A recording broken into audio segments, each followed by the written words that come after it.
The Honorable, the Judges of the United States Court of Appeals for the Fourth Circuit. Oyez, oyez, oyez. All persons having any manner or form of business before the Honorable, the United States Court of Appeals for the Fourth Circuit are admonished to draw nigh and give their attention, for the court is now sitting. God save the United States and this honorable court. All right, good morning. Please be seated.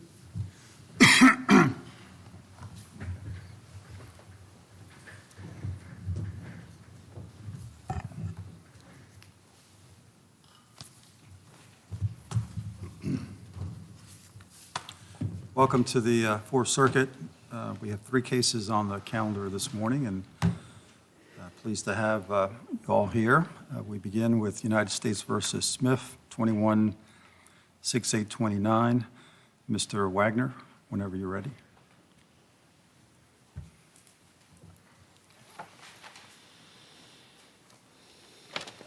Good morning, and may it please the court. My name is Rob Wagner, and I represent Mr. Smith in this appeal.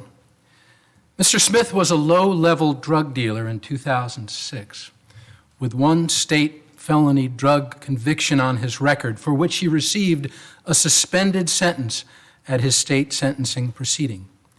He was sentenced to a mandatory minimum term of imprisonment of 240 months. Under the Fair Sentencing Act, that mandatory minimum sentence no longer applied, and his guidelines were reduced significantly.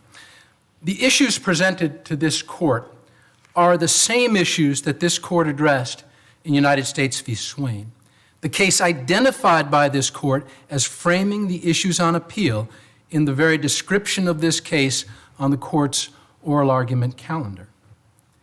The first issue is whether the district court's denial of Section 404 First Step Act relief involved the court improperly imposing the equivalent of an upward variance sentence without a sufficient explanation from the court.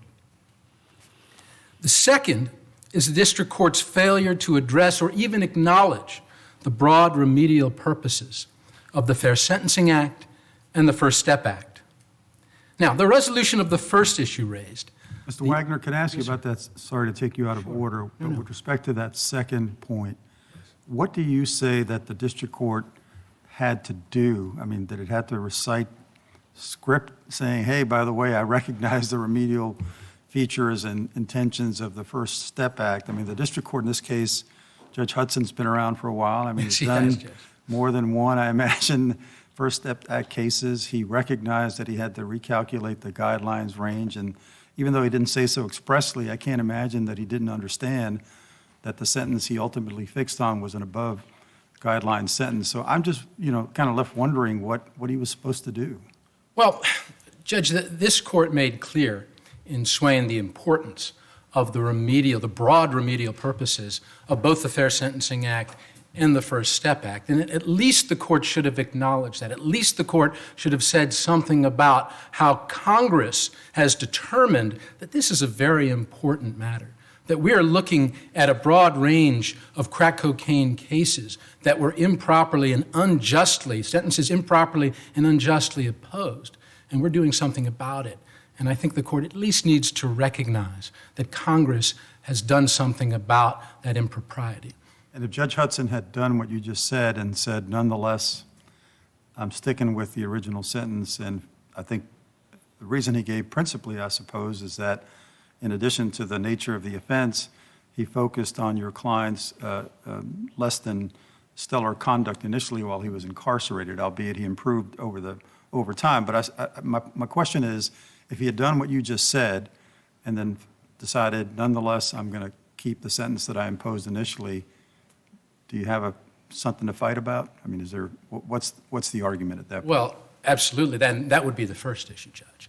And that would be the fact that there was an upward variance that existed because of Judge Hudson's imposition of the 240 months. So do you think that the judge could not have imposed any kind of a variant sentence in this case? Oh, no, Judge. No. How much is too much?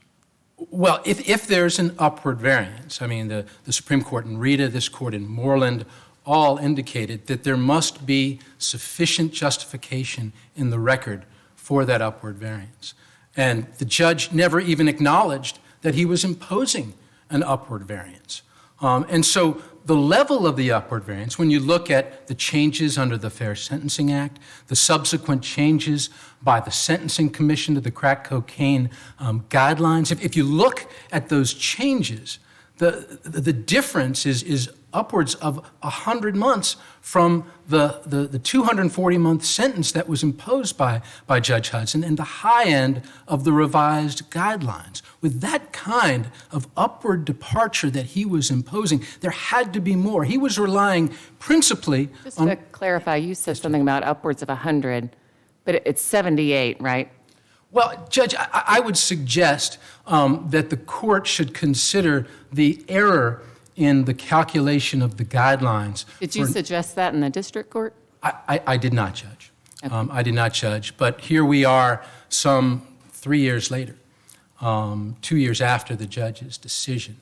And I don't know if the court would have me ignore that error in the record. I felt it was important to point it out. But yes, in 78 months from the high end of the calculated guideline range that the district court relied on, still a very substantial.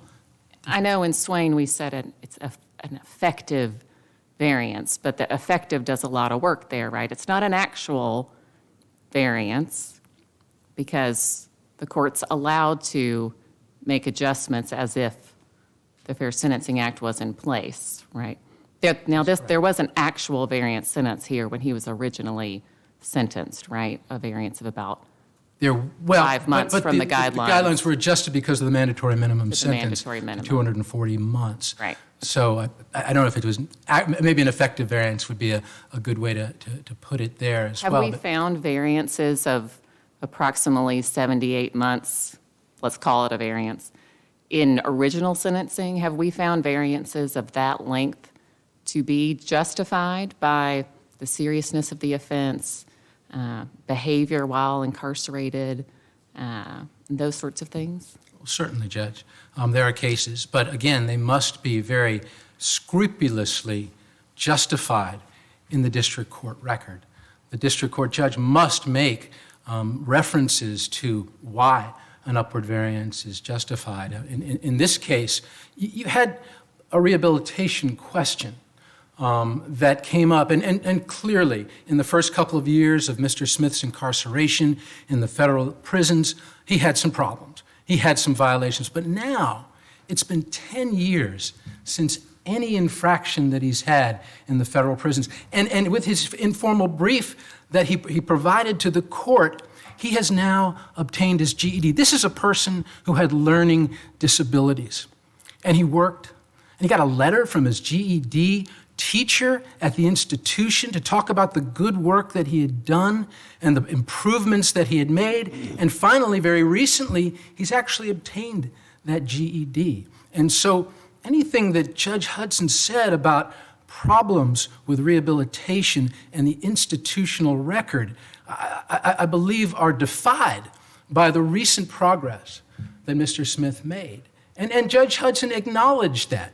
But he also talked, in his opinion, about the circumstances surrounding the offense and the circumstances brought to the court's attention about the offense at sentencing. And that's something that he was not supposed to do. It's something that the law would preclude because he found that the government was not able to prove by a preponderance of the evidence that Mr. Smith was responsible for that murder. Do you think he actually punished or penalized your client for that? I mean, he just acknowledged that, but it didn't seem like that was the focus of his sentencing decision. With the language he used in his decision, I can't glean from that anything other than he was relying on the facts and circumstances presented at the sentencing hearing surrounding the offense. And I mean, frankly, when you compare this case to other cases that come before this court on Section 404 review, 270 grams of crack cocaine, that's not a substantial amount of crack cocaine. In the Swain case, that was 6.2 kilograms of crack cocaine. You had undercover buys of 9 ounces of crack cocaine in Swain. In Mr. Smith's case, there was a 1.5 gram transaction of crack cocaine, a total amount of 270 grams. So when we're talking about the facts and circumstances surrounding the issues raised at sentencing, I think Judge Hudson was signaling, the district court was signaling very clearly what he was referring to. And that's a dangerous road to go down because he found that the government hadn't proven that violent conduct by a preponderance of the evidence. What about his reliance on the fact that the amount in question, and you say it's not a significant amount, but it is what it is, was just shy of the amount that would have been needed for the enhancement? Is that a relevant factor? Oh, it certainly is a relevant fact, but when you talk about unwarranted disparities, and you talk about, and you look at how the other defendants in that conspiracy were sentenced based on that much and even more crack cocaine than Mr. Smith was attributed, you see that a 240-month sentence is not appropriate. Under the 35, I'm sorry, Judge. No, that's okay. I want to get back to Judge Rushing's question about have we ever found a 70-plus variance, and I know there's some question about whether or not it's an actual variance, to be substantively unreasonable just as a matter of course in a direct appeal. So let's say we agree with you and the case goes back and Judge Hudson says, okay, well, I've got my marching orders from the Fourth Circuit. I think a 40-month variance is okay, or a 50-month variance is okay. And then it comes back up to us here. I mean, what are we supposed to do with that? Well, Judge, I think this court would send a very strong message to the district court if it found that his sentence was substantively unreasonable. And I think it would send a strong message to the court that he should be looking very closely at the guideline sentence that would now be in front of that court at the time of sentencing. If you look at the 35... You're not suggesting that the guideline is inexorably what the Judge Hudson would have to land on, right? Or are you? Well, I'm sorry. Go ahead. I presented in my brief the statistics, in my opening brief, the statistics of the imposition of upward variance sentences in crack cocaine cases around the country. And the incidence of that application of upward variances is less than 1% with someone with the characteristics of Mr. Smith. And so when you consider that it's so unusual, it's so unique to have such a small percentage of people getting variance sentences, I think the judge would be very reluctant to impose an upward variance if the case were sent back to him. And again, the guidelines would be recalculated. Under my calculations of the guidelines, they would be lower than the guidelines that were presented to the court or presented to the court through the Section 404 motions. And if we had another opportunity before the court, then those guidelines would be even lower. And right now, if he were to be released, it would be the equivalent of about 165, 170-month sentence. So all that would be required is a 60 or 70-month reduction to allow for Mr. Smith's release. And that's what we're asking for here, Judge. But I spoke a little bit about the remedial nature or the broad remedial purposes of the Fair Sentencing Act and the First Step Act. That broad remedial purpose is specifically important to this court, to the Fourth Circuit, to the Eastern District of Virginia, and to the Richmond Court. If you look at the statistics for Fair Sentencing Act and First Step Act cases, the Fourth Circuit has the most crack cocaine cases than any other circuit in the country, and by twice as much for the next circuit. If you look at the Eastern District of Virginia, within the Fourth Circuit, the Eastern District of Virginia has brought more crack cocaine cases under the Fair Sentencing Act, under the First Step Act, to this court. And within the Eastern District of Virginia, Richmond had more crack cocaine cases than any other of the divisions, by far. And this was a practice from the middle of the 1990s through the imposition of the Fair Sentencing Act in 2010. Richmond consistently had the highest numbers. So those broad remedial purposes had more impact on the communities of Richmond, Virginia, than essentially any other place in the country. And so I ask that the court take that into consideration. And this case is presented to the court in a very unique position. This court framed the issue before the court as one involving Swain. So related to that, before you run out of time, I get your point about what Congress intended here, but Congress also explicitly said that the decision whether or not to keep the original sentence remain within the discretion of the district court, right? That was the way the statute is framed. Yes. Congress could have said, we impose a presumption, for example, that a guideline sentence is going to be appropriate, and a district court, before he or she deviates from that, has to present strong or make a strong or compelling case based on the record for deviating from that. But the Act doesn't say that. Right. Ultimately, it leaves it within the discretion of a district court. In this case, a district court judge has been around the block a few times and certainly understands, what the Act was intended to do and what his obligations were. So, why don't you speak to that?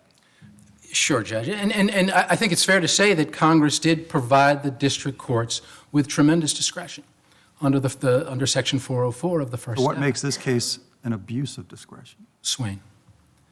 Judge, this court in Swain made very clear that the facts and circumstances presented to you here are actually more compelling than the facts and circumstances in Swain. And the government never mentioned the Swain decision in their responsive brief. And that's signaling to the court that they can find no distinction between Swain and this case. That's telling the court that, first of all, in good faith, they can't present any kind of argument against Swain, but also that Swain controls, that Swain is controlling authority, and that's true from the Reed decision from this court, from the Troy decision in this court, which affirmed the validity and the applicability of Swain. And there's nothing about this case that this court can distinguish from the Swain case. Thank you, Mr. Wagner. We'll hear from the government.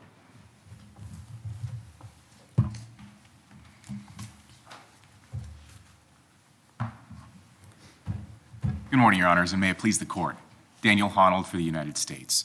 I want to start, before I get into the main part of my argument, with just two brief points about what I just heard at oral argument here from my friend. The first is regarding the district court's purported failure to recognize the reforms inherent in the Fair Sentencing Act and First Step Act. I direct the court's attention to JA 865, in which the court says, when a defendant is eligible for relief under the First Step Act, district courts must make a, quote, holistic resentencing determination as to whether the original sentence remains appropriate in light of the Fair Sentencing Act's reforms, end quote, quoting to Collington. So it's quite clear that the district court did explicitly consider the Fair Sentencing Act and First Step Act's reforms in making the decision that it made, and it found that nevertheless, in light of the 3553A factors, that sentence reduction in its discretion was not appropriate here. And then to get to the point about Swain, which is what we ended with, it's true that the government does not explicitly cite Swain in its responsive brief, but there's not necessarily a legal requirement to cite a specific case in talking about an area of law. It may not be, but I mean, when the court emphasizes the case and its calendaring and, it's there in plain sight, I frankly was a little bit surprised that the government just kind of glossed right over it. Yes, Your Honor, and I hear what you're saying. I would respectfully disagree that we've glossed over it, and for a couple of reasons. The parts of Reed that we cite, which came out 2 days before our responsive brief was due, and that's part of the reason why there's such a heavy focus on Reed. It was the cutting-edge decision on this area of case law at the time. The parts of Reed that we cite, I believe it's on pages 16 and 25 of our brief, are parts of Reed that themselves cite to or quote from Swain. So we're not entirely ignoring Swain. Swain does have applicability in the sense that since Concepcion, this court has doubled and tripled down on the form of analysis that this court undertakes, the procedural reasonableness and substantive reasonableness analysis in looking at a district court's adjudication of First Step Act motions. And that was reaffirmed in Swain. It appears to have survived Concepcion, at least in this court's consideration of the landscape, the legal landscape of First Step Act review. And so I just don't think it's correct to say that we've waived an issue or have glossed over an issue by not explicitly citing to Swain. And so I just wanted to make sure to get those 2 points out before getting into this. So, yes, Your Honor. On that topic, there's been a statement that you can't distinguish the facts of this case from Swain, right? In that opinion, the court said the district court mainly considered facts that were already available at the previous sentencing. Is that different from this case? Can you distinguish this case from Swain, or is it pretty much the same and we just have to evaluate it by that standard? Your Honor, Swain is distinguishable on its facts. And before I go further into that, may I just point out that when we're talking about Swain and its use in the opening brief, there is absolutely no discussion of the facts of Swain as opposed to the legal standards set out in Swain in the opening brief. So to say that we've waived an argument that Swain on its facts does not control this case, I think is also inaccurate. But it is, of course, distinguishable on its facts. The most salient difference between that case and this case is the disciplinary history and the differences between those two. So the Swain court recognized that the defendant there had very few disciplinary infractions, and so the court, I think, naturally emphasized the information that was available to it at the time of sentencing. And so going back to the district court's order in Swain, it notes that the defendant was sanctioned for possessing unauthorized items, failing to follow safety regulations in 2009, using marijuana and Suboxone in 2016, and extorting/blackmail/protecting in 2019. That's 4 different infractions over the course of a couple of years. And so it seems that the district court did not put a ton of weight in Swain on those disciplinary infractions, and here we've got a much different inmate and much different set of behavior between the original sentencing and the district court's adjudication of the First Step Act motion. Here, we've got 14 disciplinary infractions over 11 different incidents in a slightly over 3-year period. Many of them contain violence. One of them contains the possession of a homemade weapon, the use of intoxicants, violent and threatening and sexual language towards BOP staff members and nurses, completely unacceptable behavior, and things that a district court can rightly take into account in deciding whether or not a discretionary sentence reduction is appropriate in a given case, and that's exactly what the district court did here.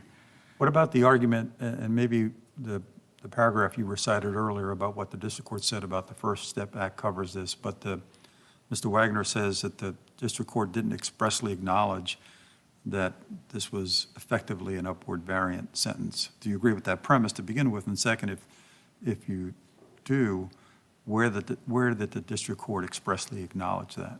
So I think it comes from there, and it comes from the district courts correctly calculating the new guidelines range in light of the changes to the guidelines wrought by the First Step Act. And so by the way, the court did correctly calculate those after Concepcion, not taking into account any intervening non-FSA related changes. And so when you put those together with the courts recognizing that maintaining the sentence and not reducing it is appropriate, it's quite clear that the court recognized the delta between the top of the new guidelines range and the sentence that it was retaining, and nevertheless found that that was appropriate, and nevertheless found that that was appropriate in light of the reform aspect of the First Step Act.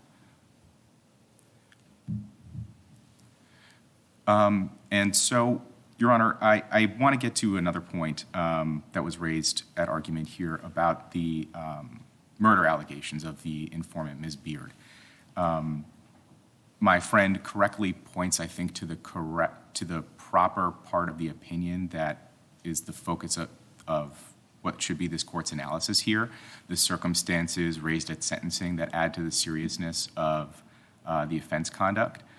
And I think the best reading of that, as we laid out in our brief, is that the court was not referring to, much less relying on, our allegations or previous allegations that the defendant was responsible for the murder of this informant. It repeatedly recognizes throughout the lifetime of this case, at the sentencing hearing, in its memorandum opinion, elsewhere, that it cannot punish or impose a sanction on the defendant for alleged conduct that's not been proved to a preponderance. And so against that backdrop and against the quite significant differences between the way this case looks in the proffer of facts and the way this case looks in the PSR and the use of firearms and the gang membership and the attributed drug weight that's involved there, when you put all those together, it's quite clear that what the district court was referring to were the aggravated circumstances of this offense, the guns, the drugs, the gang membership, and not the murder of Ms. Beard. And so I don't think this court has any occasion to really reach into that issue. I think the best reading of this record is that the court did not rely on that.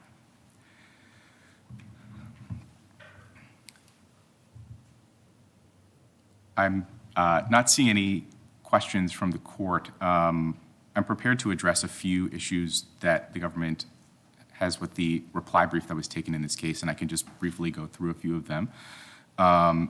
We have a dispute about the meaning of the Smalls case.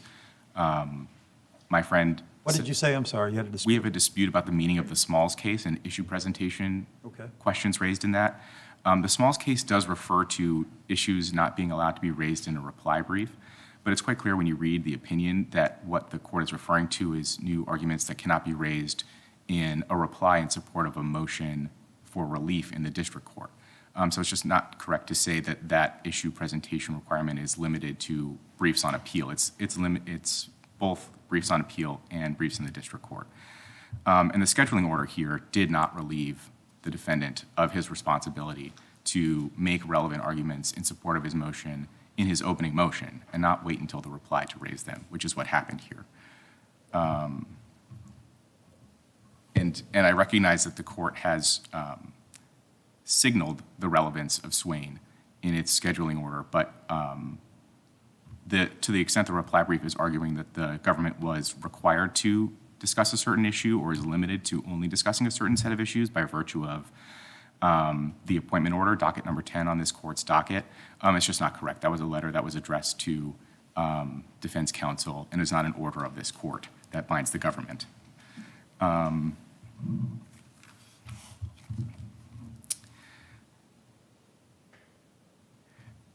Your Honors, I could keep going on, but I'm sensing a lack of questions from this court, and so unless there is anything further, I'm prepared to ask that this court affirm. Do you have anything else? Thank you very much. Thank you. Mr. Wagner, you've got some rebuttal time? I do. Thank you, Judge.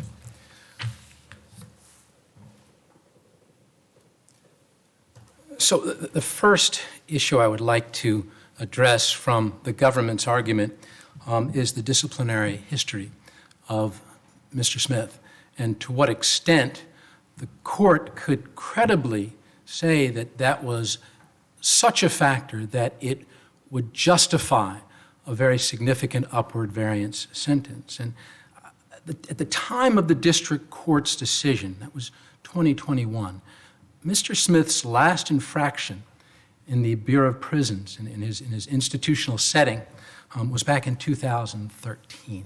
So that was 8 years of a clear institutional record. And now it's close to 10 years.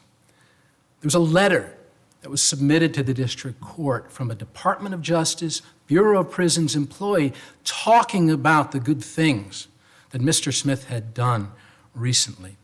There were records submitted showing programming, his work history. There were letters from family members who reported about the support that Mr. Smith would have upon his release in the Richmond community. All of those add up to a balancing that weighs more in favor of the good things that Mr. Smith brings to the rehabilitation analysis rather than the bad things from so many years ago.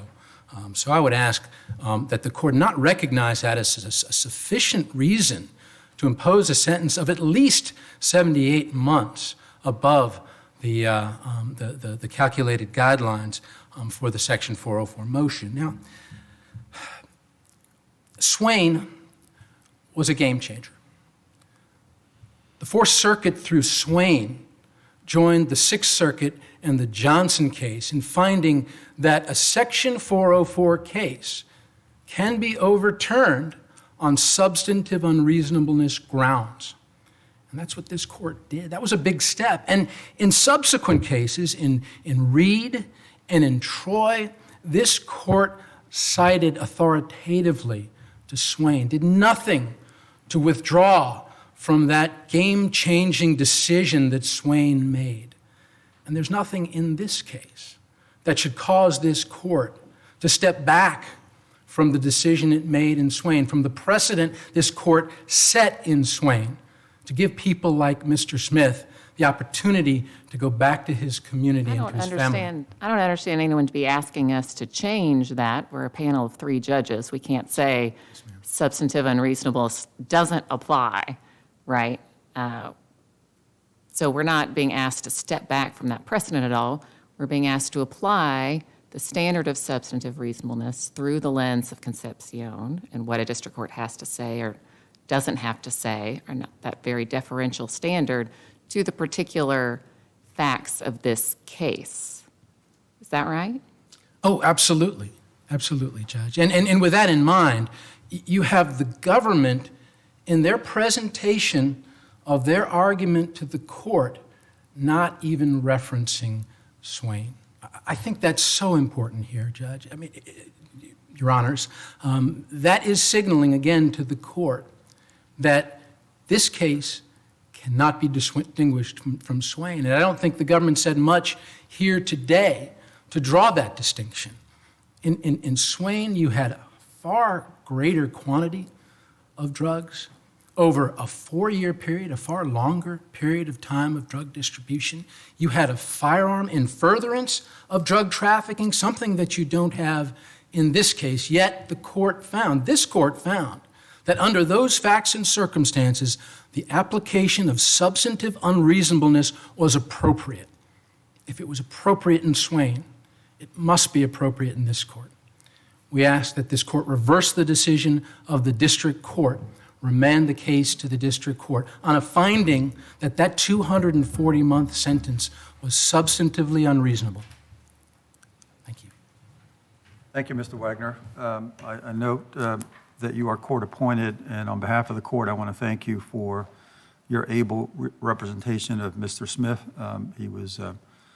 His rights and interests were well protected here this morning, and we couldn't do the job that we do without lawyers like yourself willing to take on these cases. So on behalf of the court, my thanks to you for doing that.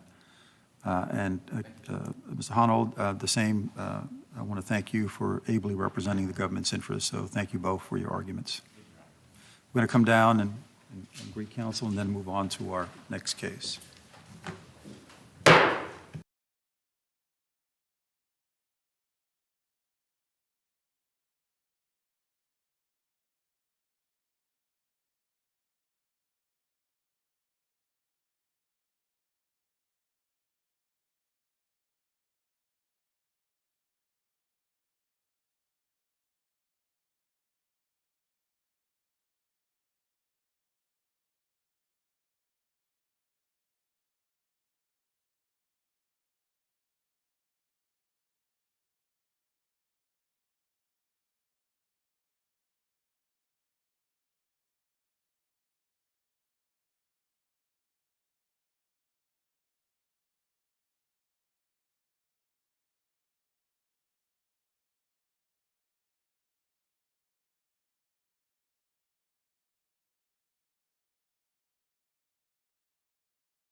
Our second case is 22-2078, Federal Trade Commission versus Ross.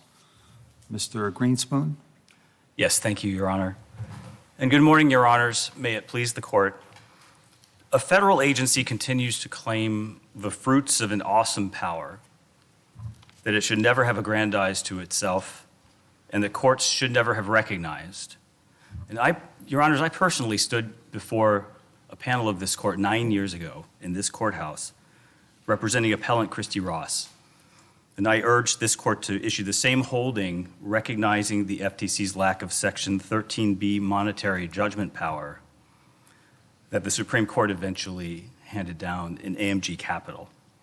Ms. Ross lost then, but this court called her argument not entirely unpersuasive. Once the Supreme Court in AMG Capital adopted Ms. Ross's argument, finding it entirely persuasive, Ms. Ross went back to the district court and asked for 60B4 or 60B6 relief, which the district court denied. And since that was error, Ms. Ross respectfully requests reversal and vacatur of the improper monetary judgment of $163 million. And I'd like to start with Rule 60B4, if time permits, move to Rule 60B6. So as I will explain, Your Honors, this court in Compton issued a decision that controls here and merits reversal. Under Rule 60B4, a void judgment must be vacated. There is no discretion. Judgments that rest on no subject matter jurisdiction are void. This court in Ali v. Hogan, Isn't the difference with Compton that the party didn't appear there, right? So the court entered a default judgment. And here you did appear, and as you say, came up here, and we ruled against you. It turns out incorrectly, but that's res judicata. And we have cases saying that to overcome that res judicata barrier, you have to show there was no arguable basis for, what you call jurisdiction in the case. So how do we find there was no arguable basis at the time when we affirmed at the time? Right, I understand the question, Your Honor. The answer is that the arguable basis exception that has been applied by this court in two cases, Wendt and Hawkins, to Rule 60B4, has to do with a policy of careful jurists who need to be sure at the time of the Rule 60 motion that there was no jurisdiction. And what we have here is we have no doubt whatsoever. What in those cases suggests we look at the time of the motion? I read both of those cases to be looking at the time that the issue was originally decided. I think Hawkins says as much. In fact, Hawkins in one place says something that, I think in a parenthetical, basically also at the time of the original judgment.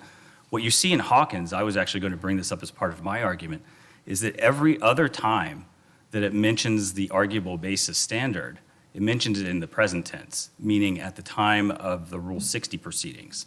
So, in other words, in Hawkins, there was an arguable basis for jurisdiction because of it was a circuit split, or rather it was a circuit versus a Supreme Court ambiguity on whether a Hungarian company's KFT status qualifies as an LLC versus a corporation. Well, that was an uncertainty that existed at the time of the original judgment, and that was a legal uncertainty that existed at the time of the Rule 60 proceeding, and that was a legal judgment or a legal issue that remained uncertain at the time of the appellate proceedings. So at all of those times, there was legal uncertainty in the actual rule to be applied. But when the Hawkins court is discussing it, it's discussing the question of arguable jurisdiction in the present tense. Why would we look at the present if, in that case, every time the law changes, right, we change our precedent, or the Supreme Court changes our precedent, or maybe they clarify what was unclear at the time of the original ruling, finality's out the window. Every ruling is retroactive to cases that are no longer on direct appeal infinitely, right, for decades or centuries, depending how long the parties live.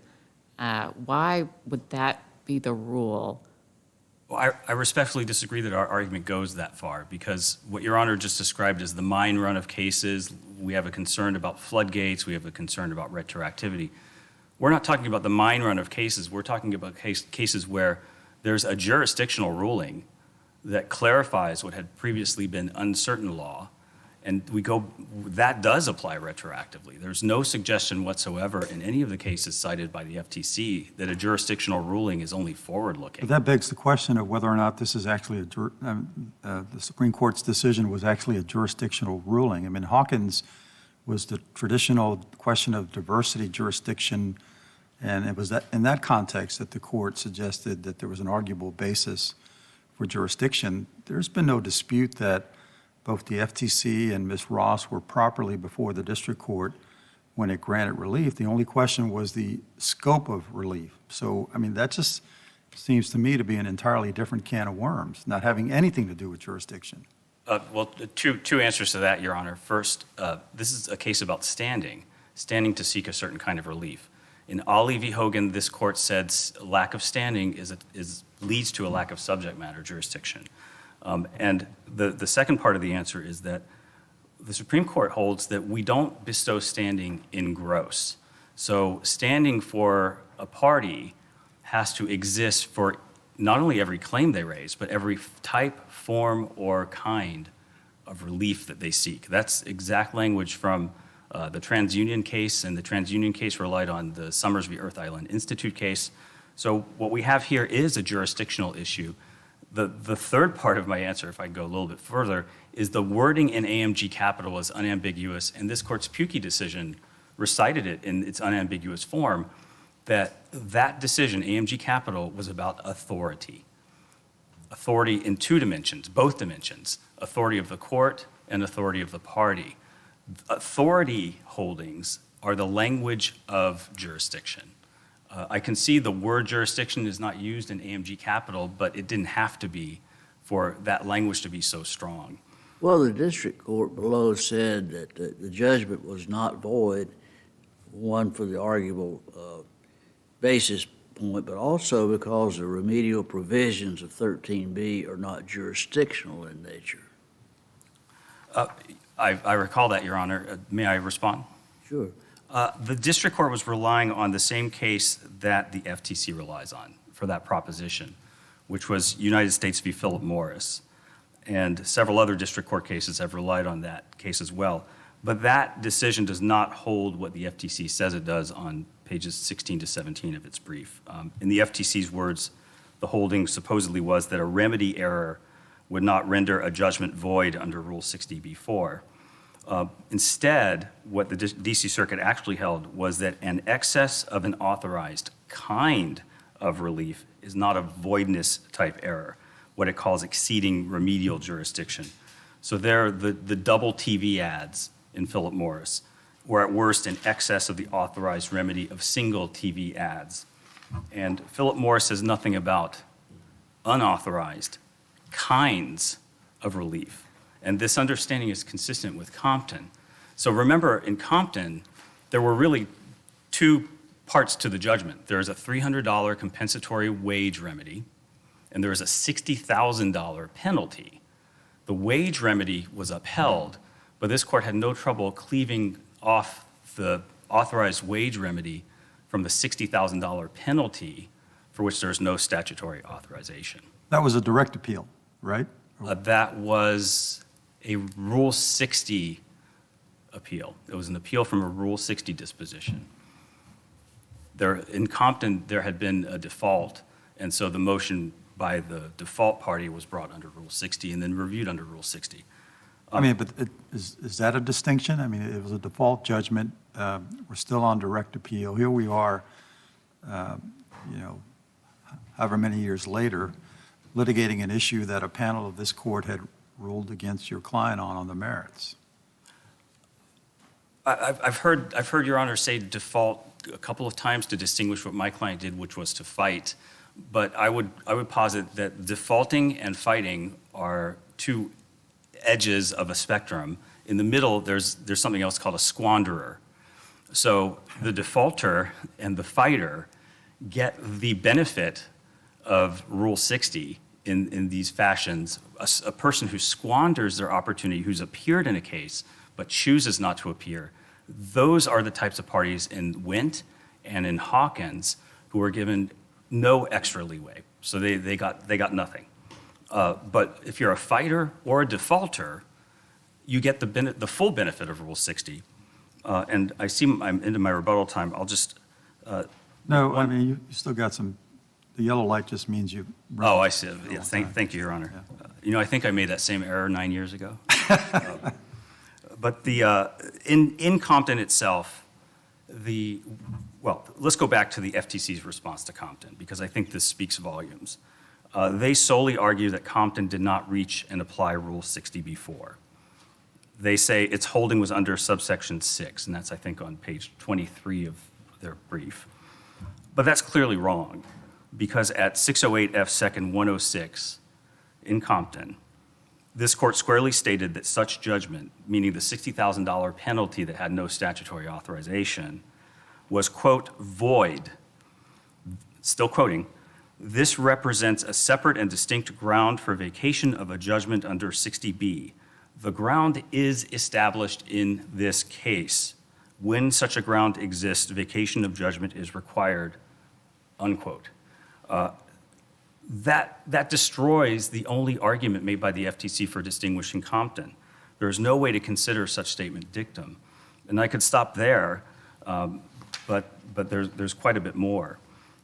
Since I'm running low on time, I'll make one point about arguable basis, which is I would urge your honors to review the Bell helicopter decision from the DC Circuit, because Ms. Ross cites Bell to explain the inapplicability categorically of an arguable basis principle under Rule 60b-4. The DC Circuit made short work of... Hawkins cited Bell, right? Hawkins talked about Bell and distinguished it on that res judicata basis that we talked about earlier. Well, at the very least, if we're not going to go as far as Bell helicopter and consider that voidness is voidness, it's binary, it's either judgment with subject matter jurisdiction or not. If we're not going to go as far as Bell did, then at least we should use the inspiration of Bell helicopter not to expand the arguable basis exception in two ways that the FTC is asking, expanding it to a situation where there's not a circuit split and there's not uncertainty in the law, or expanding it to a situation where somebody did not squander an opportunity to appeal. The distinctions in Wendt and Hawkins when it did apply an arguable basis exception are that the law remained uncertain at all phases of the proceeding, unlike here today where AMG Capital tells us what the law is, jurisdictional law. And the other distinction is that there was a squanderer, unlike Ms. Ross. So just a couple words on Rule 60b-6, unless there are further questions on those dimensions. So here again, under Compton, its alternative holding, Rule 60b-6 should afford relief. And sufficient exceptional circumstances exist. I mean, if a $60,000 judgment unauthorized by statute was, quote unquote, unconscionably unjust in Compton, unconscionably unjust, the $163 million unauthorized judgment here was only more so by a factor of 2,000. And the FTC, like the district court, seems to misunderstand that Ms. Ross does not rely solely on the change in the decisional law to point out exceptional circumstances. So, for example, Ms. Ross pointed to the Ninth Circuit's Phelps case, which helps her, but the district court did not pick up on these extraordinary circumstances. In the Phelps case, her fighting for the AMG Capital holding at every stage of her original litigation puts us on all fours with Phelps. And like this court's Compton case, she points to a monetary judgment that issued without statutory authorization.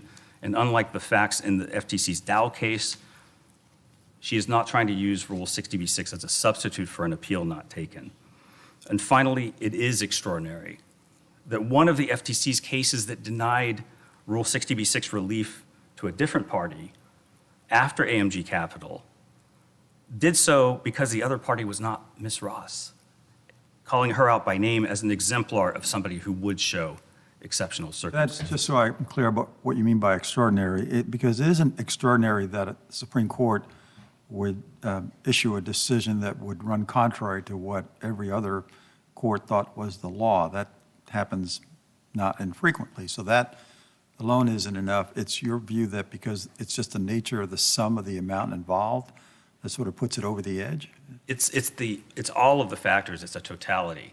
And in fact, it's the totality which the district court ignored. The district court thought we had only one laser beam focus argument for exceptional circumstances, when in fact we had what Your Honor just said, plus we had her fighting for that exact holding at every step of the way in her original litigation, plus the fact that the underlying law that we're talking about exposed the lack of statutory authorization by courts and by the government. It's a combination of things, the totality of which the district court did not take into account. So in the John Beck Amazing Profits case, however, very interesting.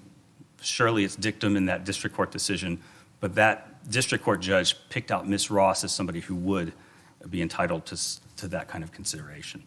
So therefore, Ms. Ross respectfully requests reversal under Rule 60b-6, if not under Rule 60b-4. And I'll reserve the rest of my time. Thank you, Mr. Greenspoon. Mr. Hoffman? Thank you, Your Honor.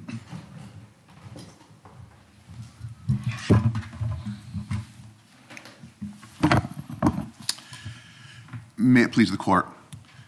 Ms. Ross's only argument for reopening this case is that 7 years after her case became final on appeal, the Supreme Court changed the law, and that's not enough to justify relief under Rule 60B.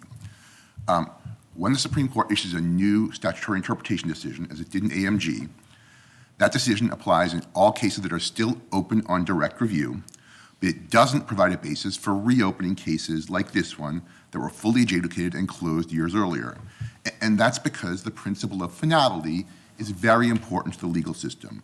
At some point, litigation has to end, and the parties have to be bound by the result.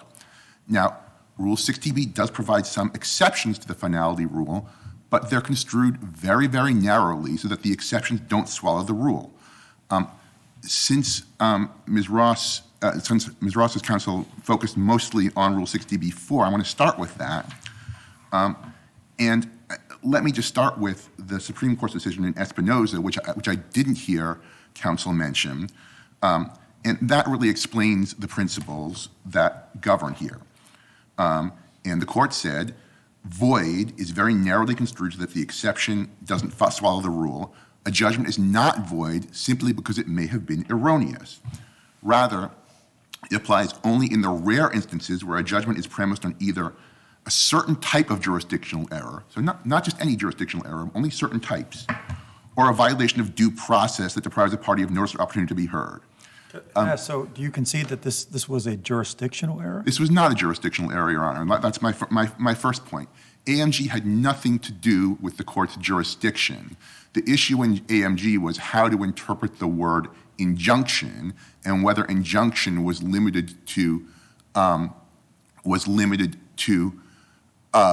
prospective behavior relief, or whether it also encompassed ancillary equitable monetary relief. And the Supreme Court held that it was limited to prospective injunctive relief. That is not a jurisdictional ruling. 13B has nothing to do with jurisdiction. The court's jurisdiction is premised on Section 1331, 1337A, and Section 1345 of 28 U.S.C. And it doesn't have anything to do with standing either. Ms. Ross has gone to great pains to recharacterize this on appeal as an issue of standing, but the issue is not whether the FTC had standing to seek this type of relief, and the Supreme Court said nothing about standing in AMG. The issue is simply whether this is a type of relief that was authorized. It's a merits decision, not a standing decision. But even if there were some jurisdictional error here, and I don't think there were, the arguable basis test clearly applies. And again, the arguable basis test has been applied by this court in numerous cases, including Wendt versus Leonard from 2005, which is before Espinoza, which said a judgment is void only when there is a total want of jurisdiction and no arguable basis in which the district court could have rested a finding that had jurisdiction. And the Supreme Court endorsed that test in the Espinoza case, saying that a judgment is generally void only when there's no arguable basis for jurisdiction. I think here there clearly, as Judge Rushing made clear, there clearly was an arguable basis for jurisdiction, assuming that there was an arguable basis for the court's ruling, which was not jurisdictional in nature. There was an arguable basis for the ruling because every court of appeals which had addressed the issue at the time, and there were many of them, had held that Section 13B did authorize monetary relief. Now, in Wendt, the court said that, well, when there was a circuit split, that shows there was an arguable basis. Here, the case is even stronger. Now, Ms. Ross' counsel has argued that, well, arguable basis has to be assessed now rather than being assessed at the time the decision was made. And with all due respect, I don't think that rule makes any sense. That would be focusing on whether the judgment is erroneous now rather than focusing on whether there was an arguable basis for it. That would be changing the test. And again, Espinoza makes very clear that it's not enough that the judgment is erroneous. And Hawkins says, the issue here is even if it's erroneous, there was an arguable basis for it, the decision stands. It would also be inconsistent with those principles of retroactivity that I laid out at the beginning, which are set forth in the Supreme Court's Harper and Reynoldsville casket cases. If you were saying we look at the situation now, then you would in effect be saying we're going to apply new decisions in all cases, not simply on cases that are still open on direct review. So I think that the suggestion that that you look at that situation now just can't be right. We heard a lot about Compton, and I guess I want to say a couple things about Compton. And first of all, this is a fairly old case which predates a lot of this court's decisions in, and certainly the Supreme Court's decision in Espinoza. So I think that although the court certainly reached the right result there, I'm not sure how much of the analysis in that case remains good law in light of the principles that have been laid down by the Supreme Court. What happened in that case was there was initially a default judgment, and it was a maritime case where someone wasn't paid for some wages when he should have been paid, and the person was awarded those wages, but the judge tacked on a very, very large penalty. And when the large penalty was tacked on, the defendant who hadn't shown up previously said, wait a second, and moved to set the judgment aside. I think analytically now, that case involved an error of law, the misapplication of existing statutory law. That's an issue that I think would now be properly analyzed under Rule 60b-1 in light of the Supreme Court's Kemp decision. The court does talk about Rule 60b-4, although it ultimately, I think, decides the case on Rule 60b-6. And of course, Rule 60b-6 only applies when there's no other basis. So I don't see how it can be viewed as a 60b-4 case. But in any event, the Supreme Court has subsequently made very clear that 60b-4 is limited to very specific types of jurisdictional errors. We don't have a jurisdictional error here, and even if we did, there was an arguable basis for it. So let's say we agree with that, but there's still 60b-6, right, which doesn't rise or fall on the question of jurisdiction, leaves the discretion with the district court. And your colleague on the other side listed a number of factors that he thought were relevant as to why the district court failed to abuse its discretion. The fact that it turned out the law was wrong, the size of the judgment, the fact that Ms. Ross fought this at every turn. Would the district court have abused its discretion if it had granted 60b-6 relief in this case? I believe it would, Your Honor. That case would be just like the Garibaldi case, which we've cited in our brief. I think it's at page 31 of our brief. But that actually is a case where the Court of Appeals did reverse a district court that had found extraordinary circumstances, in circumstances very similar to this. If I can go into the facts of that case, it involved a key TAM action under the False Claims Act, and the Fifth Circuit had initially, against a school board, and the Fifth Circuit had initially vacated the judgment on the grounds that a school board wasn't a person under the False Claims Act. The next year, very next year, the Supreme Court issued a new decision holding that local governments were in fact persons under the False Claims Act. So the issue, like Ms. Ross, the plaintiff in that case, appealed to the appealed to the Fifth Circuit, sought cert in the Supreme Court. Cert was denied, and so the case was final. The next year, the Supreme Court reached a different result, and they sought relief under Rule 60b-6. The court granted that, and the Fifth Circuit held that that was an abuse of discretion. So it's on all fours, I think, with this case, and even closer. Of course, there it was very close in time to the final, to the point at which the case became final. What the Fifth Circuit said is, it's not extraordinary for the Supreme Court to deny certiorari in a court of appeals case that it ultimately overrules in a later case.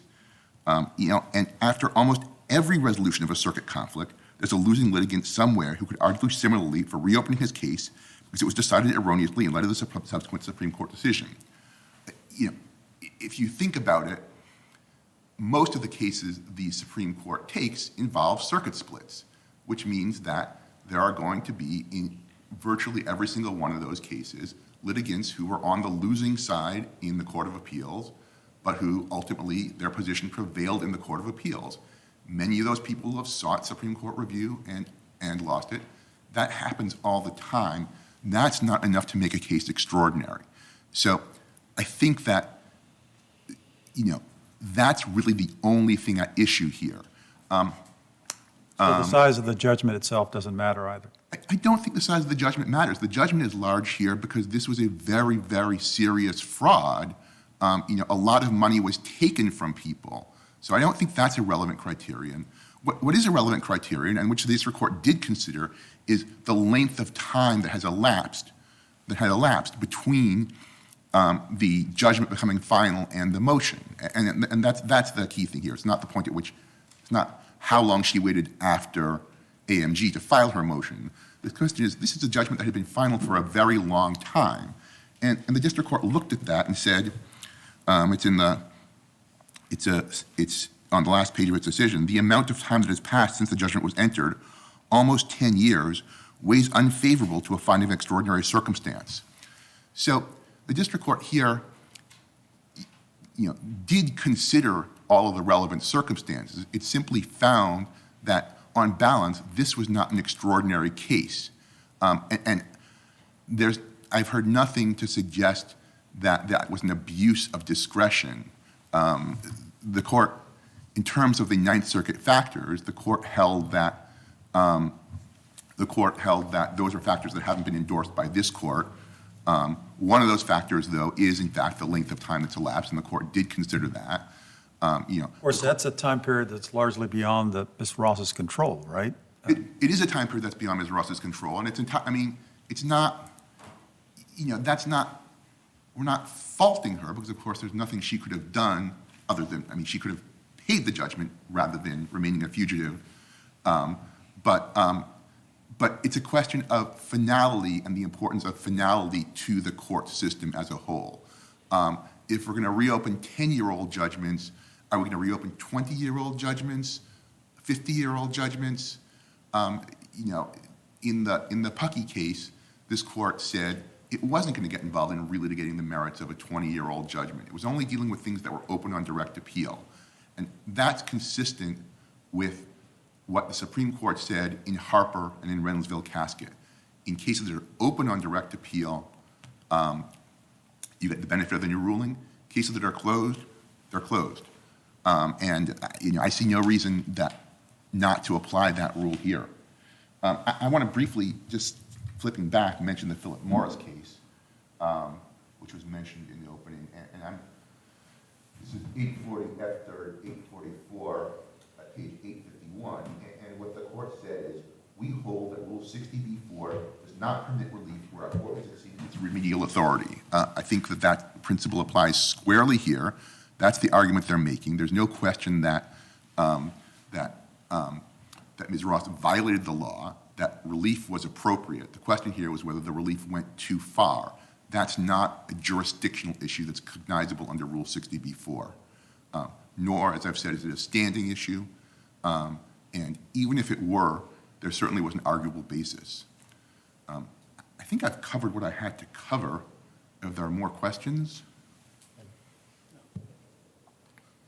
Thank you, Ms. Hall. then we would ask that the judgment be affirmed. Yes, sir. Mr. Greenspoon, you've got some time for rebuttal. Yes, thank you, Your Honor. I did not hear any challenge to the logic of our argument about lack of jurisdiction. In fact, there is no citation in the FTC brief to TransUnion or to Summers v. Earth Island Institute. The logic is, without standing, there's no jurisdiction. Standing is not dispensed in gross. A party must have it for every type, kind, or form of relief. And as this court pointed out in Pukey, the holding of AMG Capital was, quote, that the FTC has no authority to seek monetary relief under Section 13B of the FTC Act. This logic, this Pukey holding, it's all about standing. Lack of standing leads to lack of subject matter jurisdiction. The judgment is void. On to several of my friend's other comments. On Garibaldi, you know, there's a lot of overreading of several of the cases in the FTC's presentation. Garibaldi indicated that fighting for the rule that eventually came about by itself, is not enough for Rule 60b-6 type relief. But C. Phelps, in the Ninth Circuit, the Phelps decision factored that in. And so that's all we're asking for is the change in the law that supported her position, that she fought for it at every step of the way in the original litigation, plus all the other factors, Judge Diaz, that Your Honor mentioned. Those should have been considered, were not considered by the district court, and make it an abuse of discretion not to grant Rule 60b-6 relief. On Espinoza, I was faulted just now for not reciting the holding of Espinoza, but the holding of Espinoza was not to do with the arguable basis exception. There's mention of arguable basis in our opening brief. We analyze that. We say, well, Espinoza was being descriptive about what has happened in the past in the circuit courts. They're not being normative or mandatory about courts applying an arguable basis test. On principles of finality, we heard quite a bit of that from my friend. The Gonzalez decision tamps down whatever weight that argument has. In fact, the Gonzalez decision says that considerations of finality deserve little weight in a pure Rule 60B analysis because Rule 60B already bakes in the exceptions to finality. Rule 60B is about exceptions to finality. So by doing the Rule 60B analysis, doing the hard work under it, we're already giving respect to principles of finality. And finally, I heard my friend cite the Harper and Reynoldsville casket decisions for the proposition that, well, we should kind of close our eyes to new developments in jurisdictional law or new revelations that courts were wrong about their preconceptions of jurisdiction. Harper did not say that only cases that remain open on appeal get the benefit of the new decisional law. It did not say that that principle relates exclusively to cases that are open on appeal. In fact, it said the contrary. Harper said, quote, in all events, and in all events, and in all events. So there's a wealth of cases cited by both sides where at least an important factor in the decision-making under Rule 60b-4 or 60b-6 was a new revelation by corrected decisional law. Our case is the strongest of all because our case is the only one of the pantheon of cases cited by both sides where the Supreme Court affirmatively and unanimously corrected a multitude of circuits to reveal what was actually the proper jurisdictional law. And finally, Reynoldsville casket. The section of that decision that they rely on, that the FTC relies on, is very interesting. It's actually a fairly non-germane part at the end of the opinion, non-germane to the ultimate holding. And it was really reflecting on some principles of state conviction habeas law that there are some real special rules when it comes to retroactivity under, 2254, it's not my area of practice, but under state court habeas practice. So whatever you might say about principles of finality or retroactivity as regards state court conviction, habeas practice in federal court when there is a change in the decisional law, that is not germane to questions of Rule 60B. And the proof of that is the Supreme Court's Buck decision, which applied the full panoply of Rule 60B principles, even in a habeas situation. I hear your point, but it seems odd that we would say that in a criminal context, we're more likely to promote issues of finality when someone's liberty is at stake and not do so when we're talking about, in the end, money. Well, my real position on this is that you look at the Gonzalez decision, footnote 9, and it says that when there's procedural changes of the criminal law aside, when there's a substantive change in the criminal law, we do open our eyes to retroactivity. And we do allow that, even in habeas procedures, to look backwards. So on that dimension, perhaps the criminal law and the civil law are alike, but that supports Ms. Ross. Thank you, sir. Thank you, Your Honor. For all All right. those reasons, we respectfully request reversal. Yes, sir. Thank you. We'll come down and greet counsel. Come down and greet counsel and then proceed to our final case.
All right, our third and final case is 22-1221, Martinez versus Garland. Mr. Ward.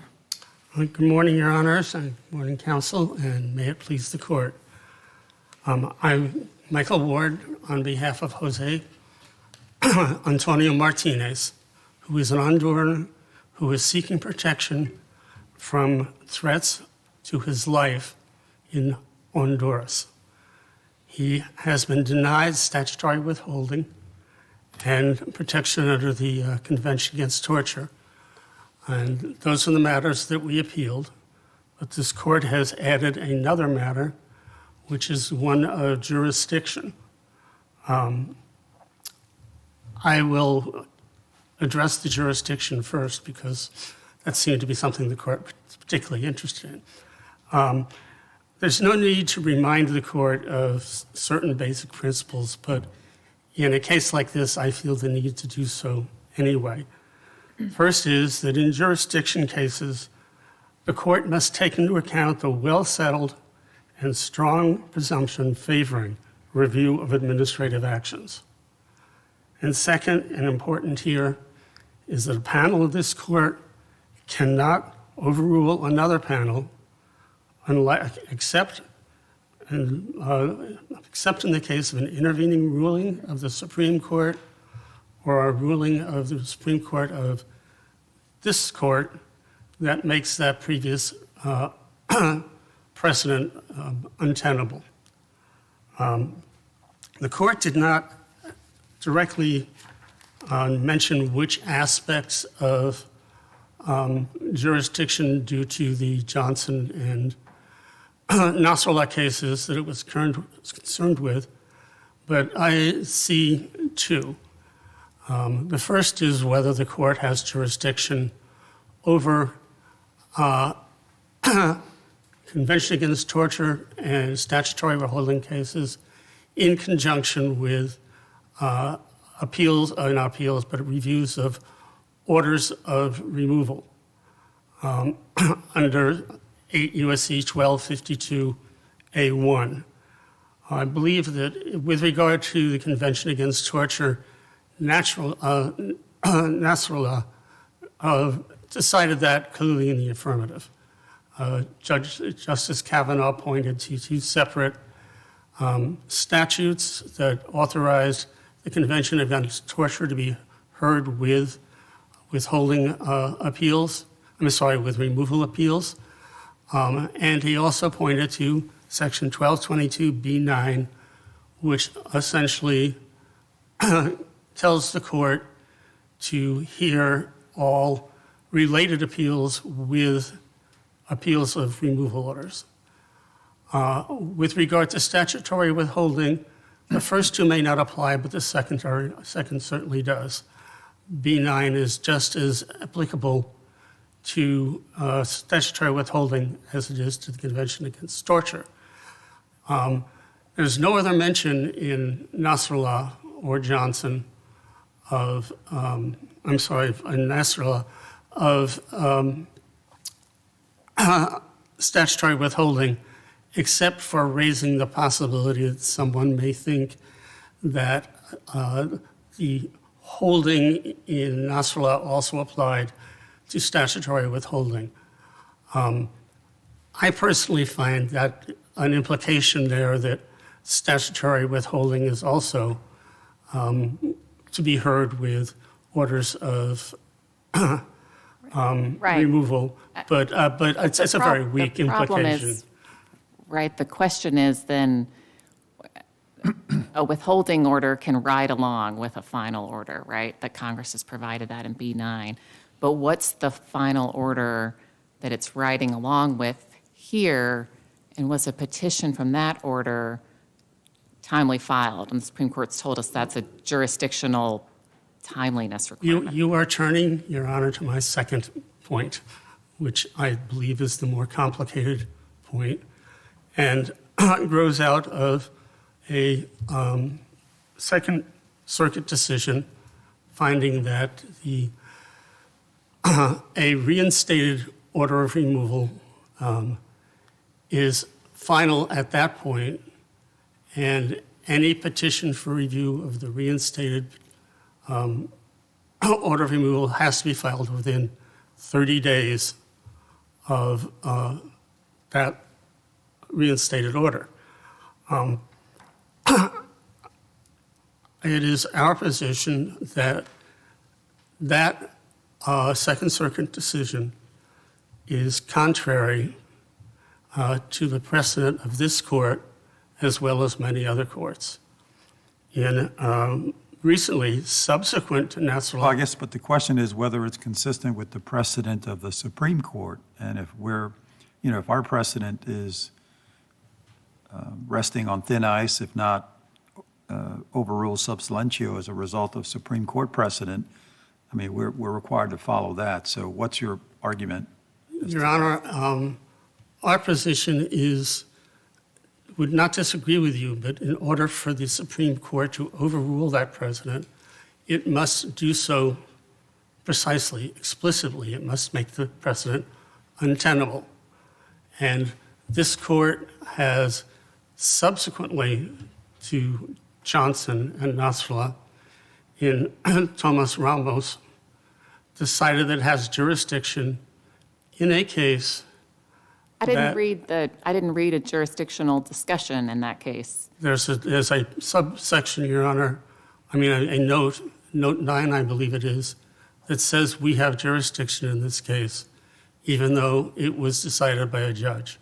No, I think that says we're reviewing the opinion of the IJ because the statute doesn't provide for BIA review.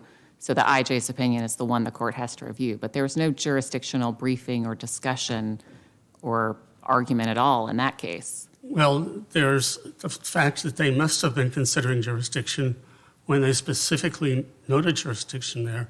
But elsewhere in the case, it states, and this is a case when the original order of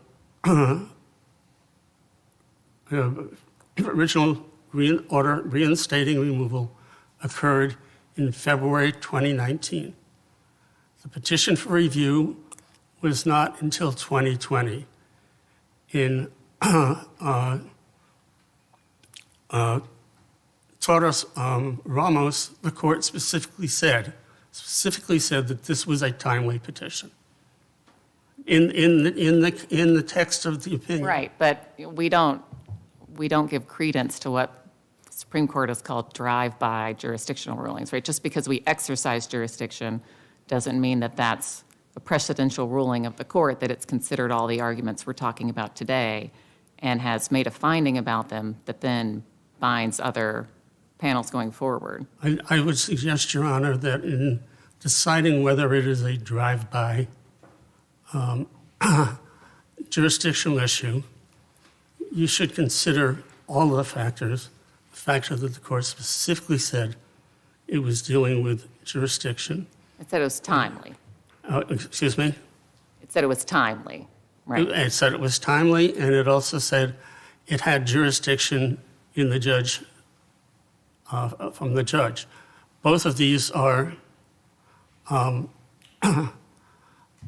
indications that jurisdiction was in the mind of the court. Let's assume the mind of the court differently, or let's just assume we get past that. We don't find ourselves bound by that footnote. And Talk to me about the substance. So in Johnson, the court said the finality of the order of removal does not depend in any way on the outcome of withholding-only proceedings. And in Nasrallah, the court didn't talk about finality, but it talked about validity. And the court has distinguished between the order of removal and withholding orders, right? And the court has told us no matter what happens in a withholding proceeding, it can never affect the final order of removal.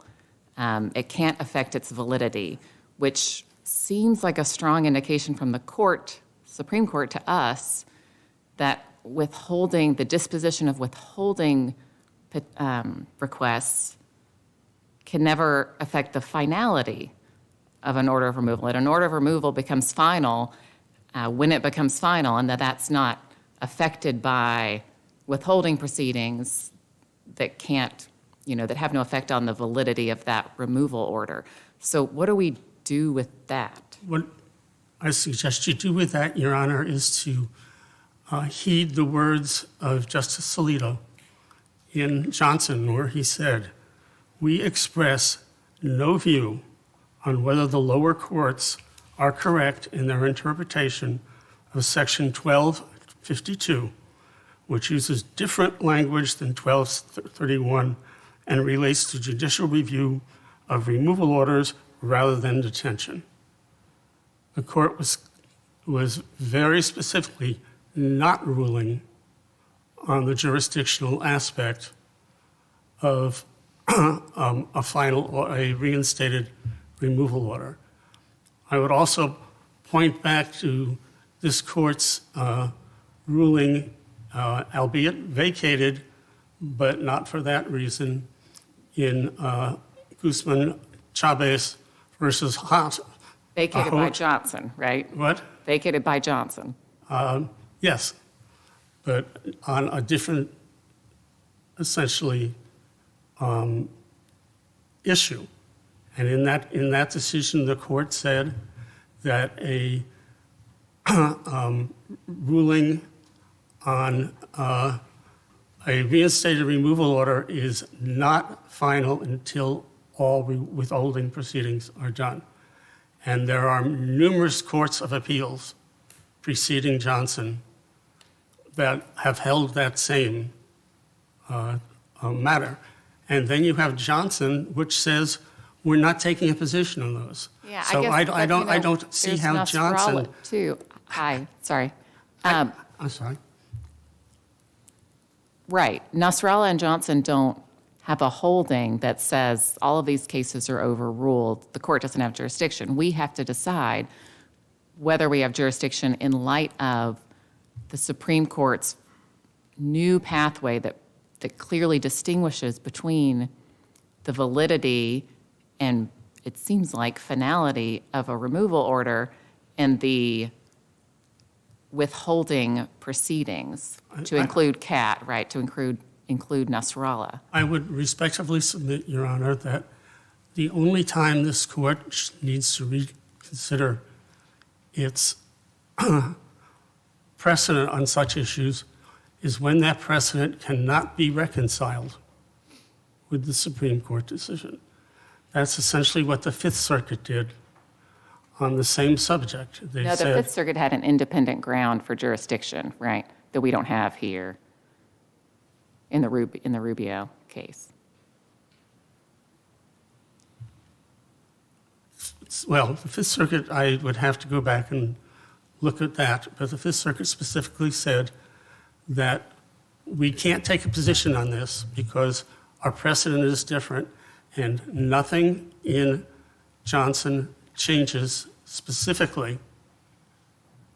It's specifically contrary to that. Yeah, in fact, I mean, the Justice Thomas in Johnson went out of his way to make the point that the court lacked jurisdiction in that case, and the court was wrong to take the case on the merits, and that didn't win the day. So it seems like, while the court may be hinting at a jurisdictional problem, it hasn't expressly said so. And I would take the position until it does so expressly this court's, and taking into consider other courts' precedent controls. Turning to the merits, there are a number of issues, and the first of which I will address is the You'll address quickly. I'll address quickly, is whether there is serious reason to believe that Mr. Martinez committed a serious non-political crime in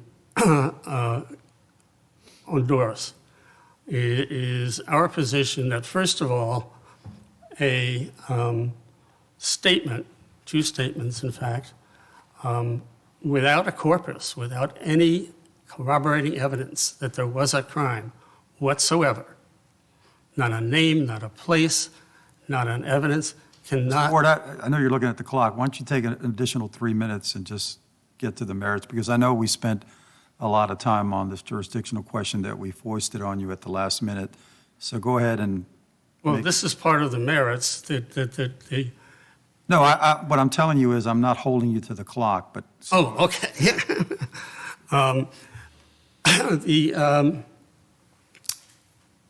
It's our position that the corpus in and of itself can't constitute substantial or serious reason to believe.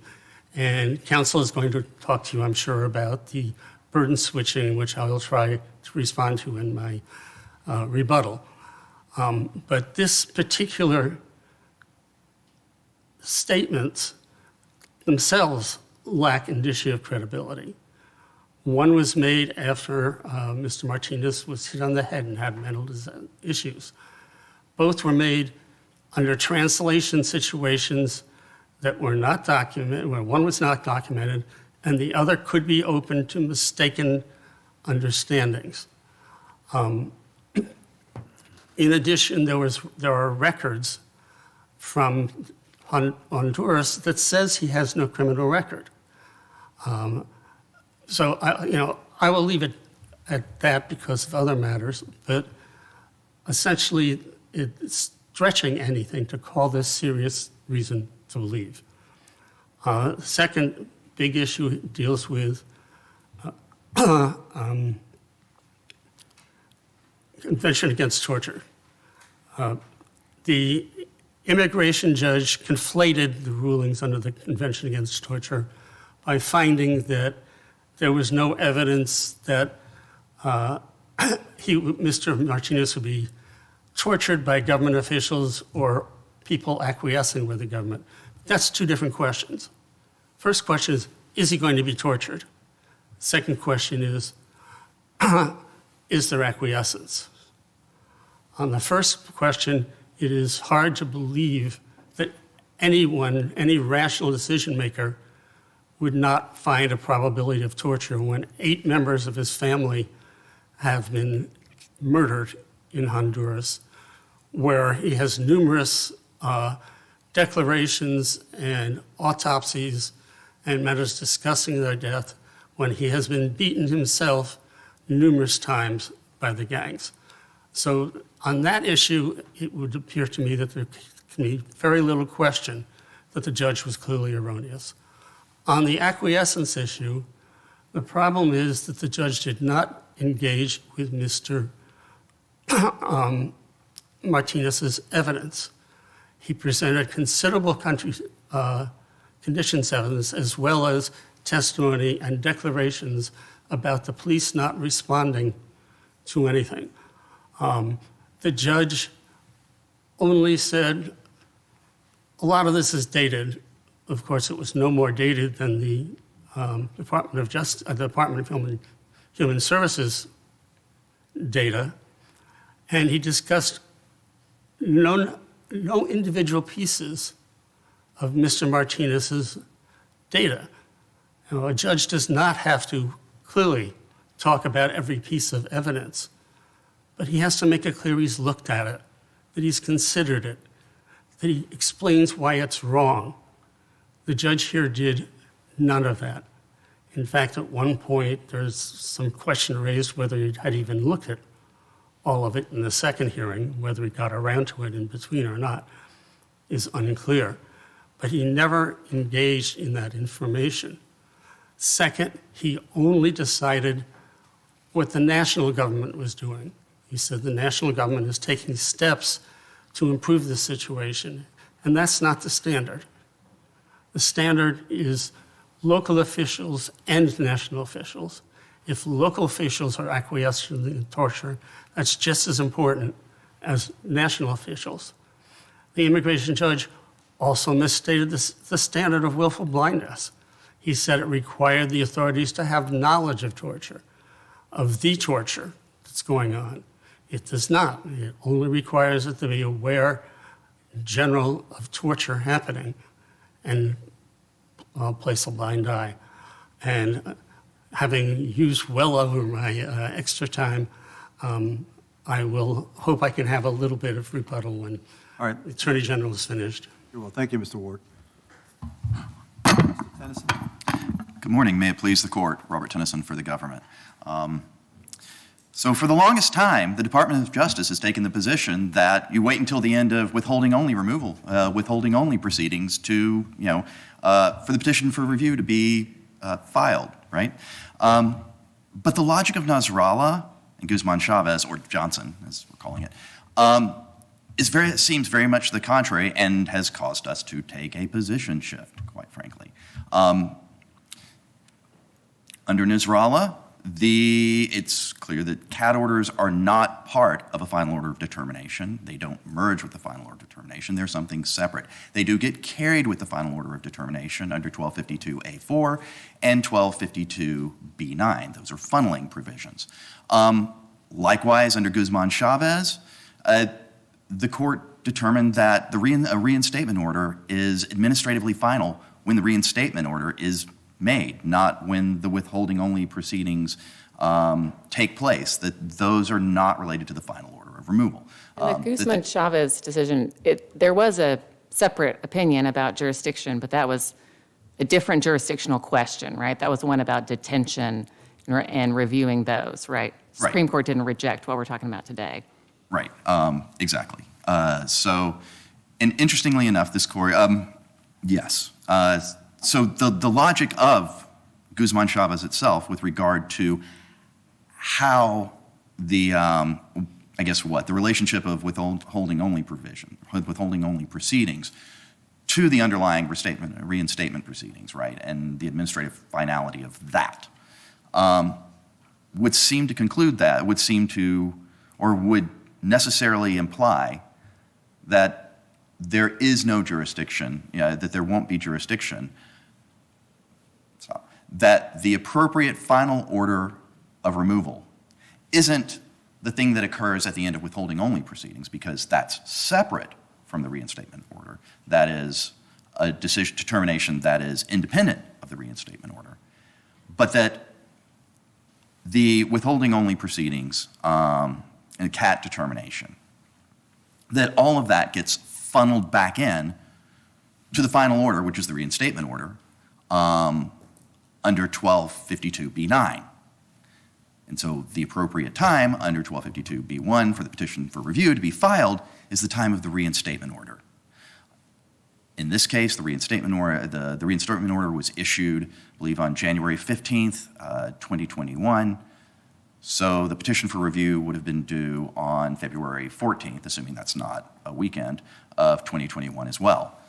And the petition Just for to be review. clear on that, so you disagree with the Second Circuit's analysis that even a reinstatement order is not sufficient to trigger a jurisdictional issue? Right, we disagree with that one. It's the reinstatement order. It's not the original removal order. Now, there's language in 1231A5, right, that the removal order shall be reinstated from the date of the original order. But it also seems that from that language that it's not clear that you go back to the original removal order to look for the date of the final order of removal. And also there's language in 1101A47A, right, which talks about an order of deportation being being either a determination that an individual is deportable, right, or being ordered deported. And here, with a reinstatement order, an individual is, in the reinstatement proceedings, being ordered deported. So it would seem that, based upon those aspects of the statute, it's the reinstatement order that we look at. The reinstatement order, the timing of the reinstatement order is the time from which the petition for review should be filed. We're also not... That doesn't help the petitioner here, right? It does not, Your Honor. Okay.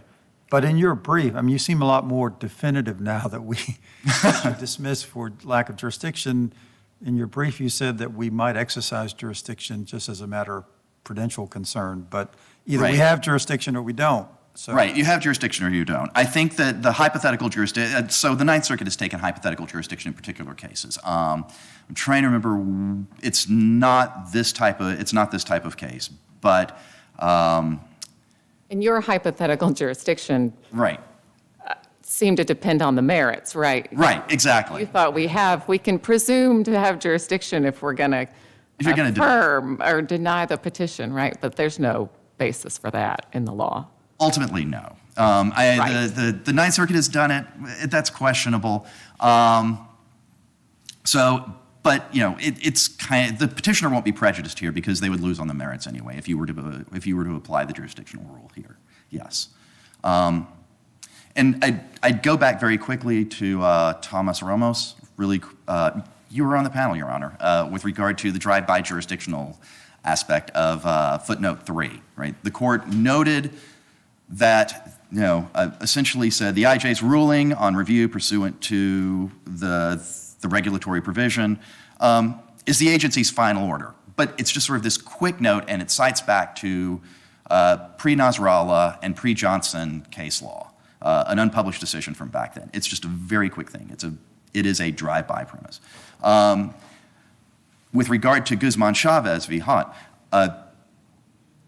in footnote 10, this court did refer to, and did discuss briefly whether or not jurisdiction would be had at the end of the, following a final order of, following withholding only proceedings. And the court said, we're not going to go out of our way to separate ourselves from the other circuits that said, we wait for the final order, we wait for the conclusion of withholding only proceedings before we exercise jurisdiction.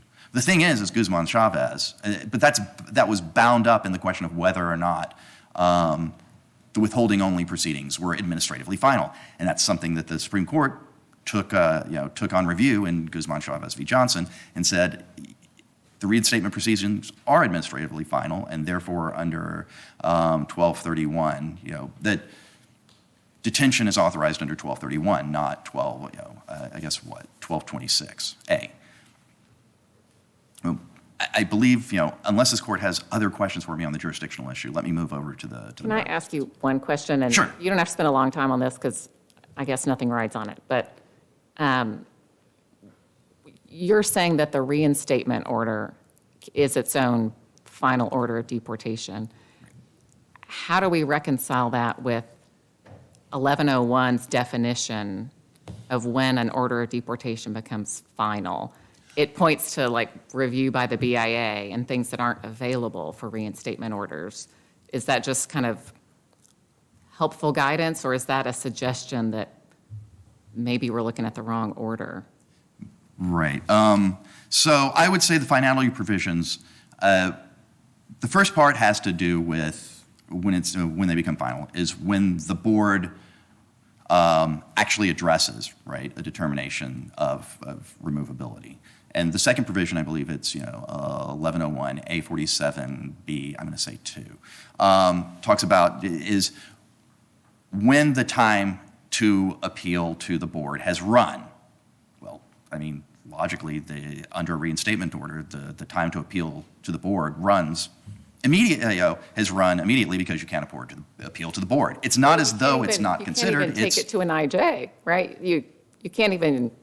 Right. You skip a step. So it's just, there's a little bit of a tension there. There is a tension. That I admit it. But the thing is that if you read it, there is an obvious answer when you look at it, and that is, well, that time to file the petition for review begins to, or the time that it becomes final is immediate because the time to apply to seek review before the BIA doesn't exist. It's not there. It runs instantaneously instead of the 30 days that you would get if you had a case before an immigration judge.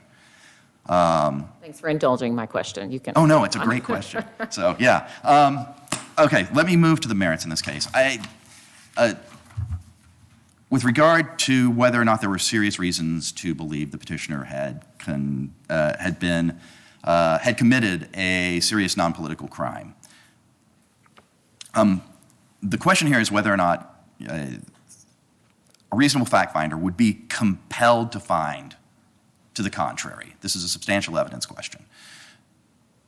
And even putting aside the burden of proof issue, there's enough here that the immigration judge and the board did not err, or that at least substantial evidence supports the determination that the petitioner, that there are serious reasons to believe that the petitioner committed a serious non-political crime. There are his own statements from 2017 in his affidavit, 2018 in his declaration, during his testimony, in which he admits to having committed a homicide. In addition to that, even his later testimony of, or his statements that, I was jailed for a period of time while they investigated my offense, but they didn't have enough evidence. Or his statements during his testimony that he had a machete and a bucket when other people attacked him with his fists.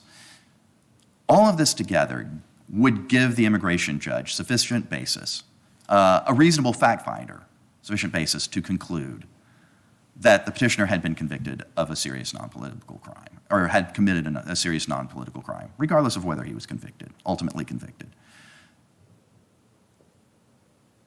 Again, the standard is that this court has to find that it is compelling, that a reasonable fact finder, any reasonable fact finder would be compelled to find to the contrary. And even if some fact finders may look at this and say, with the open-ended, police reports or documents from police recording that he had not been, they couldn't find evidence of his conviction.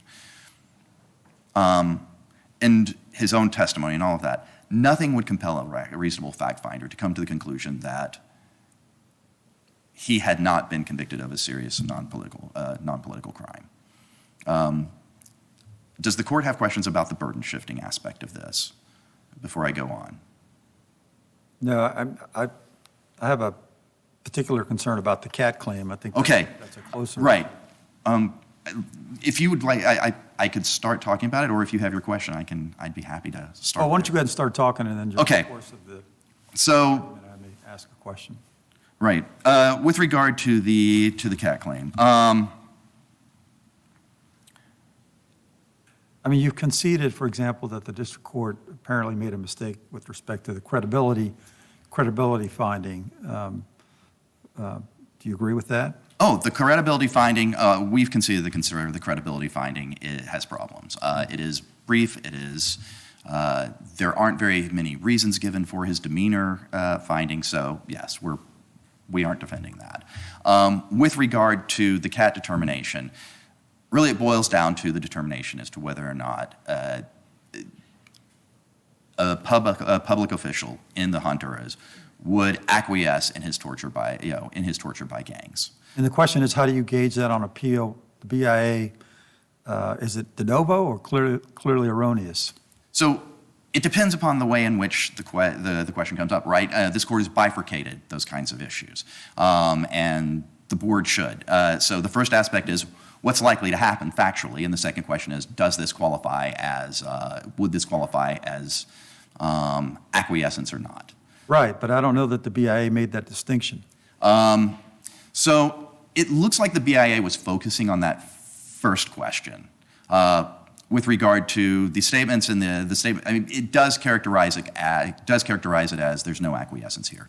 But it looks like the board is looking at the immigration judge's factual finding, which was that the petitioner's own testimony was speculative in nature, even if it was taken as credible, and that the country conditions reports would indicate that the government is controlling its own police, that public officials wouldn't engage in this because the government is exercising control such that so that it's not more likely than not that a public official would be engaged in that kind of act, would be engaged in torture of the petitioner.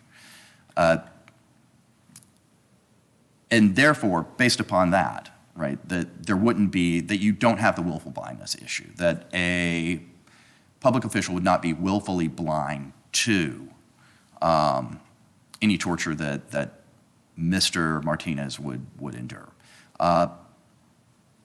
So I do think that the board did. There are aspects of the board's decision that, especially the last paragraph where there's a throwaway line, where it's not entirely clear what it's saying, but it very clearly addresses the acquiescence issue. So, and with respect to the country conditions evidence, so are we reviewing, let me back up a little bit, are we reviewing the IJ's decision, the BIA's decision, or both? The court reviews both in this circumstance, because the board did elaborate on the immigration judge's decision, but the immigration judge's decision does inform the board's decision ultimately. So it doesn't appear that you may disagree, but the IJ, engaged with what seemed to be some rather substantial country conditions evidence that tended to rebut the notion that the government was doing what it could to control gang violence and the like. Right. The immigration judge centered on the country conditions reports, right? But then his response with regard to the other information or data that had been put before him was that it was dated, that you had documents that dated from 2007, 2008, 2009. In the filing the petitioner had made, and he just was not going to be considering that because conditions in the country have changed based upon the current country conditions report. So even if those past documents had shown one thing, the immigration judge was certainly permitted to say, those documents are dated, the current country conditions reports says that the government is actively engaged in controlling the police, checking their corruption, and engaging in oversight. And if that's the case, and unless a reasonable fact finder would be compelled to find to the contrary, this court has to uphold that determination that's been made by the immigration judge. So going back to just overall, the agency's determination with regard to Kat and to whether or not he is likely to be tortured with the with the consent of or acquiescence of the a public official in Honduras is supported by substantial evidence. Could the board and the immigration judge have said more? Absolutely. Did they say enough? Absolutely. No reasonable fact finder would be no reasonable fact finder would be compelled to find otherwise. This court has no further questions for me. The government will rest. Thank you very much. Thank you very much. Mr. Ward? I will be very brief, Your Honor. With regard to jurisdiction and the applicability of Johnson, which deals with detention, to orders of removal, I think it's important to focus on the fact that Judge Alito always speaks about something being administratively final. He uses administrative every time he does it. And he never makes reference to the definition of finality, which Judge Rushing mentioned, in section 1001, I believe it's 47, I'm not sure. So it certainly seems like Judge Alito was talking about two different types of finality, which the Ninth Circuit actually said they don't have to be the same thing. In one of the decisions on detention was not overturned by the Supreme Court. Second, I must respectfully disagree with counsel. It is our position that whether there is serious reason to believe that Mr. Martinez was engaged in a serious non-political crime is a question of law. It's a question of the evidence that was there, whether that evidence is sufficient to meet the standard set forth in the statute. This is not a fact finding. You're not finding that he did commit these crimes. You're finding that the evidence is sufficient to meet this standard.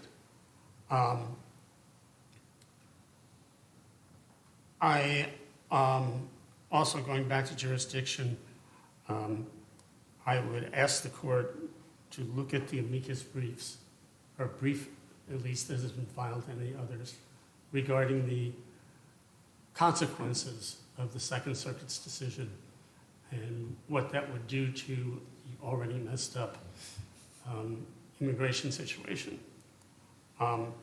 And finally, although counsel did not get into the burden switch, and therefore technically I can't, counsel did recently submit a supplemental case to the court on the burden switch. It would probably be more efficient for me to say something to the court now rather than to write a response as to why that case actually supports our position rather than opposes it. Specifically, that the case does talk about a burden switch, but the switch only occurs after the statutory standard has been met. A serious reason to leave. That's the essential holding of White v. Garland. So this does not support the idea that some evidence is sufficient. And thank you, Your Honors. Thank you, Mr. Ward. I note that you're not court-appointed, but you took this case on pro bono, and I want to thank you for doing that. Mr. Martinez's interests were ably represented here today, so thank you very much, as was the government's interests. I appreciate both your arguments. We'll come down and greet counsel and adjourn for the day.